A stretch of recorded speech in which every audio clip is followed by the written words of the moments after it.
Hai Mam, Assalamualaikum warahmatullahi wabarakatuh. Kembali lagi aku bisa share kegiatan aku sebagai ibu rumah tangga ngapain aja. Ini aku baru belanja di pasar. Beli telur 1 kilo itu harganya 32.000. Aduh, telur lagi mahal ya. Mungkin mau tahun baru ya. Sedangkan aku kan tiap hari bikin kue.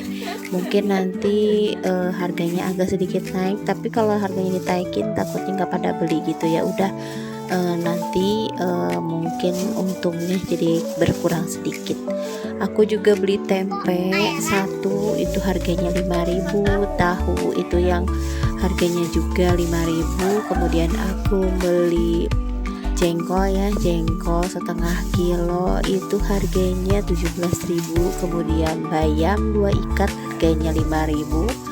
Dan itu pare sekitar 1 kilo itu harganya 7.000 kalau nggak salah ya. Nah ini aku juga beli bawang merah seperempat itu harganya 10.000. Untuk harga sekarang ya lumayan lah, nggak terlalu tinggi untuk menurut aku ya. Aku juga beli mentega putih buat nanti bikin kue ulang tahun untuk Pak Su. Itu satu perapat itu harganya 6.000. Itu mentega putih tawar ya, jadi nggak ada rasa. Dan di keesokan harinya aku mau masak kucai ya. Ini sayuran sejenis bawang-bawangan gitu kesukaan anak-anak. Ini aku mau tumis aja, jadi yang diambil itu hanya bagian bawahnya, dan akarnya nanti aku potong sedikit aja supaya nggak terlalu gondrong ya bunda. Jadi ini kita potong dulu masuk, lalu aku buang itu akarnya. Tapi karena kata Sima itu bagus banget buat kesehatan badan ya, jadi anti masuk angin. Nah ini kita potong semua. Itu aku beli 2 ikat harganya 15.000 ya. Kemudian aku mau cuci bersih si kucainya. Ini ukuran kucainya kecil-kecil ya, jadi lumayan lah buat dimakan. Dapat 1 mangkok untuk harga 15.000, lumayan lah. Ini kesukaan anak-anak, apalagi kalau kita tumisnya nggak terlalu pedas gitu, enak banget. Ini kucai emang kebanyakan bagian daunnya aku nggak ngerti bisa dibawa apa enggak, bisa dimasak apa enggak. Bagi yang tahu bolehlah komen di bawah ya, untuk masak kucai diapain, atau si daunnya bisa dimasak atau enggak. Nah ini jam 4 subuh aku mau masak tumis kucai.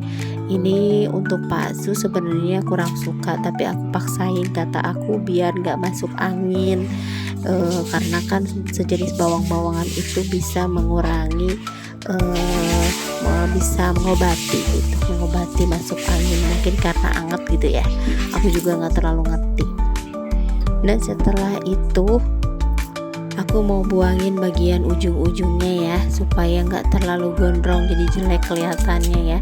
Ini kucainya udah bersih sebenarnya, udah nggak ada tanah-tanahnya, tapi nanti mau aku cuci lagi supaya jadi lebih bersih. Ini aku beli di si Mang yang lewat, tadinya itu 1 ikat harganya 10.000, tapi aku tawar aja 15.000 dapat 2 ya. Kalau di kampung ya suka gitu ya, kalau misalnya nawar harga itu jadinya lumrah gitu, karena kan kalau nggak mau ditawar biasanya kurang jadi laris gitu si pedagangnya ya.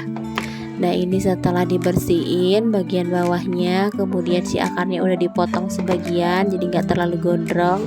Aku mau iris-iris bawangnya ya. Ini untuk bumbunya cuman pakai bawang merah, cabai merah, itu aja. Sebenarnya kan itu udah mengandung bawang, tapi aku pengen wangi aja tumisannya ya, jadi aku pakai irisan bawang merah dan bawang putih, jadi bawang ketemu bawang gitu.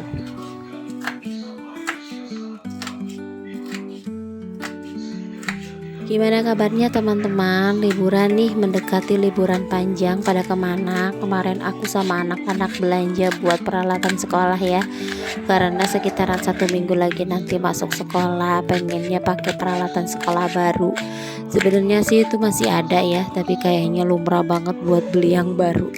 Gak apa-apa, yang penting mah ada rezekinya ya, bisa buat beli apa-apa. Lanjut kita mau masak. Masaknya simple hari ini, cuman tumis kucai. Aku pakai minyak sedikit aja ya. Kalau di pagi hari rame sama suara Pak Su lagi mandi, karena kan dapur aku deketan sama kamar mandi ya. Jadi kalau pagi-pagi sekitaran jam 4 subuh pasti rame sama di dapur tang tengtor, nah di kamar mandi lagi pada mandi gitu pagi-pagi.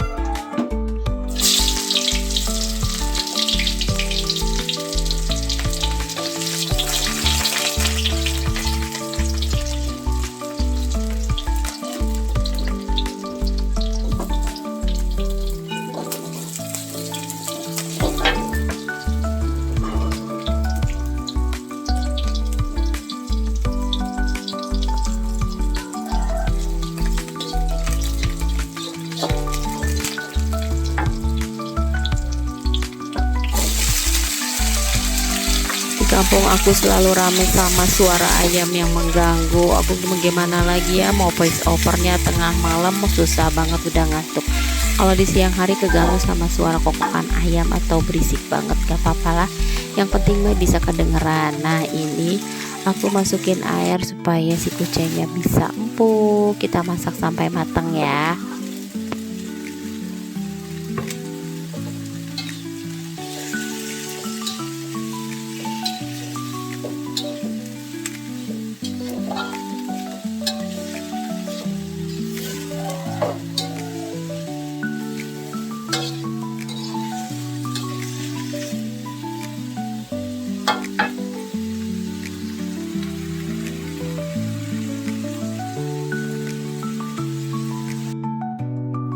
Kemudian di sore harinya karena masaknya cuman sedikit, aku dibantuin sama anakku motongin ini daun singkong. Aku beli 2 iket, harganya 1 iket 2.000. Aku mau potekin sambil nungguin adik yang lagi main, katanya mau bantuin. Suasana di luar lagi hujan besar ya, jadi anak-anak mainnya di dalam rumah. Dan kalau main di dalam rumah biasanya bantuin maknya beres-beres atau enggak mau masak. Nah ini sebelum dimasak kita rebus dulu supaya lebih empuk. Aku rebusnya pakai air garam sedikit ya supaya ada rasa. Ini lumayan agak banyak, jadi masaknya agak sedikit banyak, lumayan untuk beberapa bisa makan 3 kali sehari sama sayur santan ya, sama sayur santan daun singkong.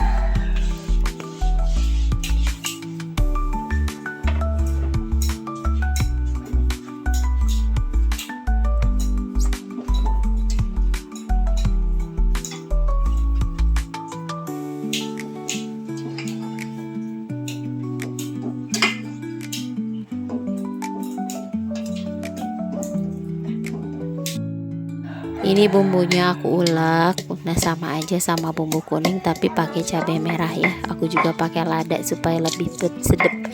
Aku pakai kelapa yang diparut. Aku nggak rekod marutnya karena kan udah umum ya, karena namanya marut.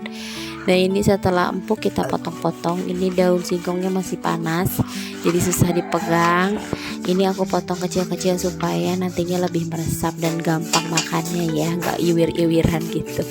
Nah ini warnanya masih cantik, masih hijau, dan si emak lagi marut kelapanya.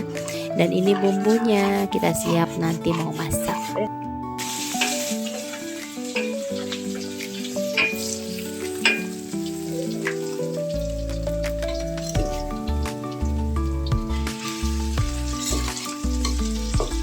Sebelum kita tumis dulu bawang merah supaya lebih wangi. Kemudian kita masukin salam sama serai.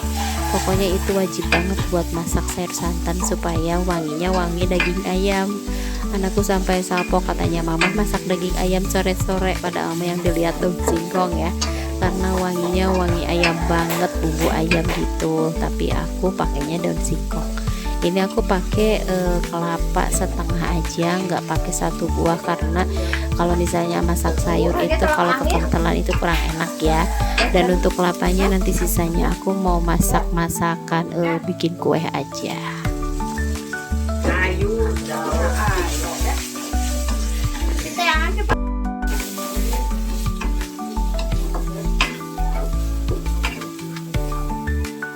Setelah bumbunya mulai harum dan matang, kita masukin santannya ya. Santannya kita saring di situ, jadi nggak banyak kerjaan, jadi langsung aja di tempatnya. Aku pakai santan encer terlebih dahulu, baru terakhir kita masukin santan kental ya. Kalau santan encer itu dibiarin gak apa-apa sampai meletup-letup menggogoplak gitu, tapi kalau santan kental itu harus diaduk-aduk supaya santannya gak pecah. Nah ini setelah daun singkongnya udah mulai meresap, udah mulai empuk. Sebenarnya tadi pas waktu dikukus udah empuk ya, tapi supaya lebih memastikan lebih empuk kita godok lagi. Nah ini udah mulai mateng, sayur daun singkong mantep pokoknya Pak Sus suka banget makanya sampai lahap gitu. Makasih udah nonton. Wassalamualaikum warahmatullahi wabarakatuh. Dadah.